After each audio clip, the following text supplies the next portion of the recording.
Good morning, everyone, and welcome to Haiku Friday, July 11th, 2025. Yes, I have my friend helping me out here.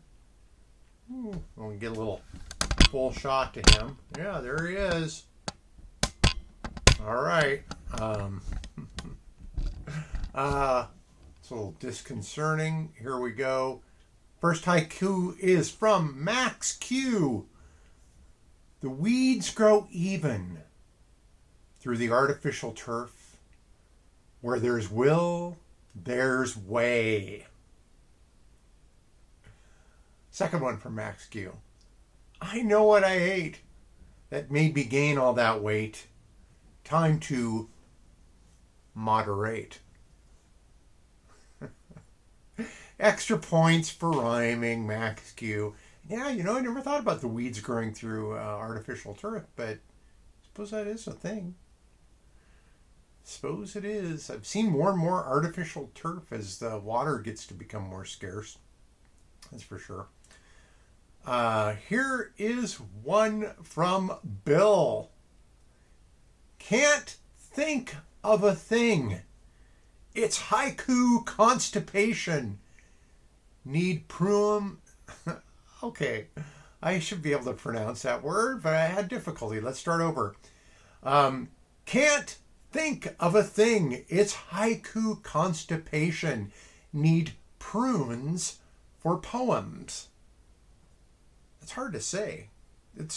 Give it a try. Prunes for poems. Well, wasn't that hard the third time around. Thank you, Bill. And I hope once those haikus start flowing, there you go. I told Bill that perhaps he had too many consonants in his syllables and he was having a vowel obstruction. Hey, sometimes it's the best I can do. All right, and here is one from Laurel.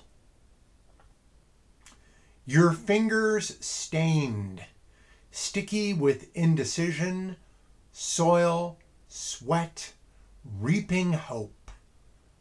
Gosh darn it, that Laurel, sure, haikus are always so visual to me. Lots of really interesting shades. And I will get to see Laurel here in later on next month. I'm going to be taking part in a writer's workshop I'm really excited about. And that's going to be fun.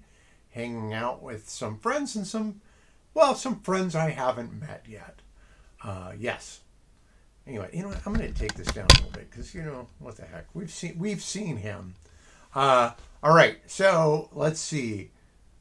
That is Laurel's. Thank you, Laurel. See you soon.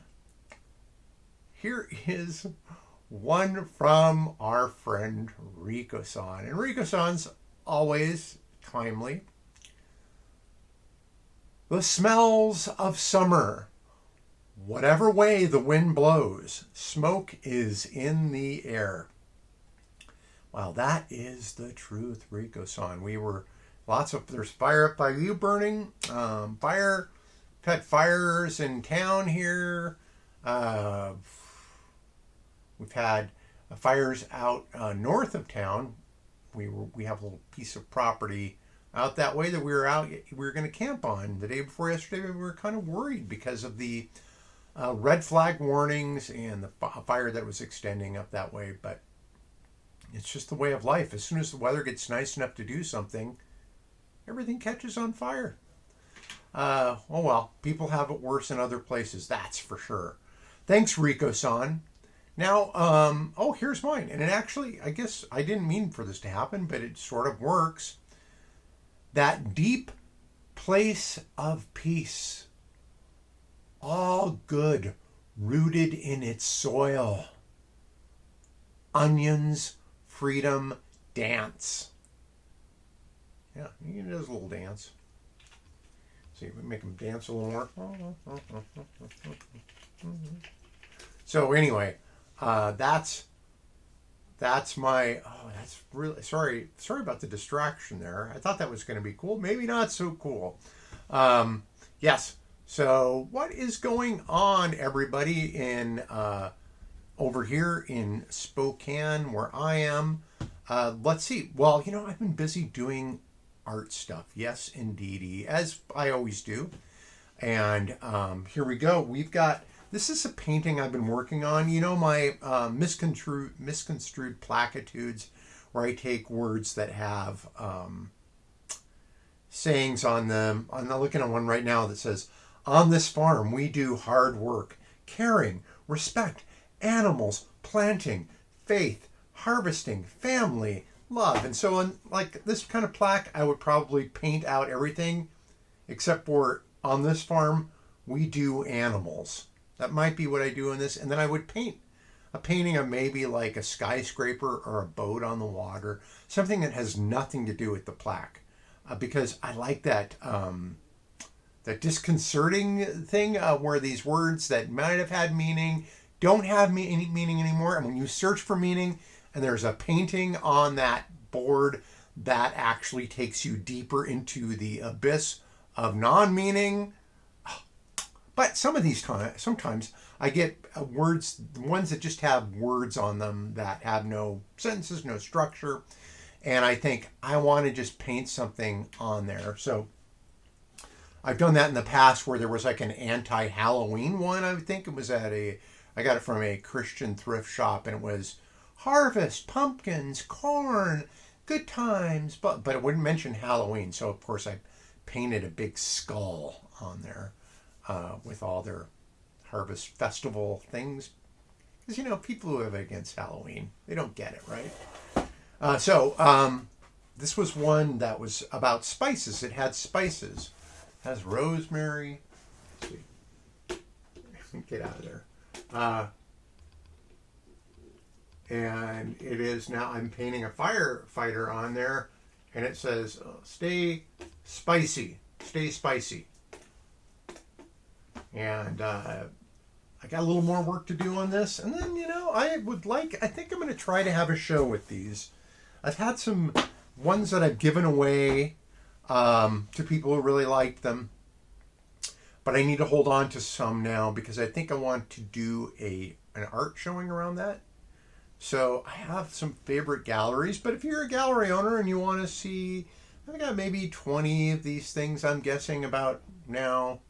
I might even throw some black velvet paintings in there. I don't know. We'll figure out something. But if you'd like to have something in that in your space, let me know. Maybe we can work something out. Okay. So, and then of course the onion. Let's go up. Let's go up to the onion a little more here. Yes, there we go. And I will pull some strings on the onion. You can kind of see him do his thing. So yeah, he's the onion. He's the little dancing onion, and he's part of a thing that I'm making for a video that I am making a soundtrack for first, because it's going to be more music centric, I guess you'd say. But it will feature the Silver Space Squatch. It will feature some vintage video and some vintage audio, and there will be a little story that, of course, will be mostly up for you, the viewer, to put together, but there will be fun things about it.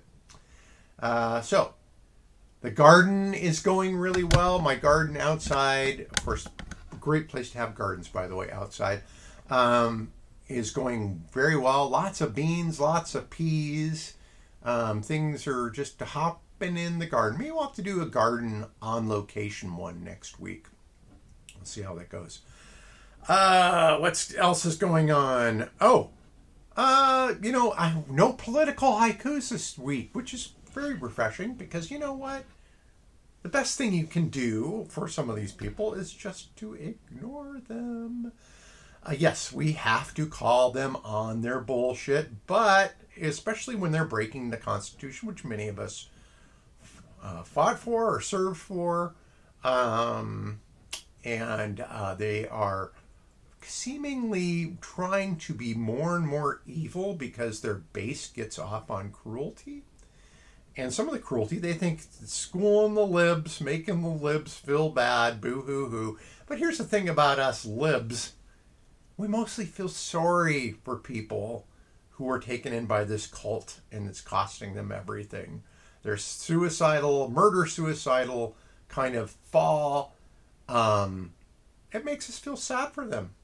So you're getting that emotion for us. We feel pathos. There's pathos. There's patheticness about you that makes us feel sad. And so, for you, not sad for us, sad because of what you've become, your potential. So, anyways, don't give in to the evil. Don't give them too much. Try to make things, have fun, create. Remember Day of the Dove, Star Trek, Season 3, Episode 7, where an entity feeds off the hatred between the Klingons and the Federation folks. Yes, there is an evil entity involved. I am pretty doggone sure with the Trump cult, Trump death cult. Don't give them anything. Love people. Create stuff. Have fun. Speak out against the evil. Speak out against it. We have a duty to do that. To stand up for people. But don't ever let them bring you down in the dumps so much that they get to see it, because they get off on that. And because, I hate to say it, I think there were some failures in parenting in some of these folks. All right. So, I've got a couple more exciting things going on with art right now. I don't think I can talk about those, but there are some fun things going on. Oh, one thing I can talk about is this Tuesday on the big radio show, which has been, I'm trying to think, this radio show must be going on, is it 4 years now? 4 or 5? Must be 4 years. I think I started it in 2021. So, 4 years of this show. As those of you who tune in Tuesdays at 4 p.m. on 88.1 or 92.3 are streaming live from kyrs.org, also available as a podcast, or you can just look at the archives and listen to shows. My show's very eclectic, right? I mean, you might hear a drywaller one week, or you might hear somebody we're talking about the Pride Parade. Maybe we've got some theater folks on there. Some folks from local theater, folks from Broadway theater. You just never know what kind of crazy stuff is going on. Well, this Tuesday might be the apex of craziness in the studio, because we are going to bring you, friends of mine and I, which I have a very little to do with this project, a little bit, The Tempest. Yes, Shakespeare's The Tempest in a 30-minute version of The Tempest. That's what we're hoping. I hope it's 30 minutes, because I don't have much more than that on my show. 55 minutes at most. That is on Tuesday. So those of you who are like, hey, you know what? I'd really like to know a little bit more about Shakespeare, but my God, I don't want to spend 2.5 hours sitting there.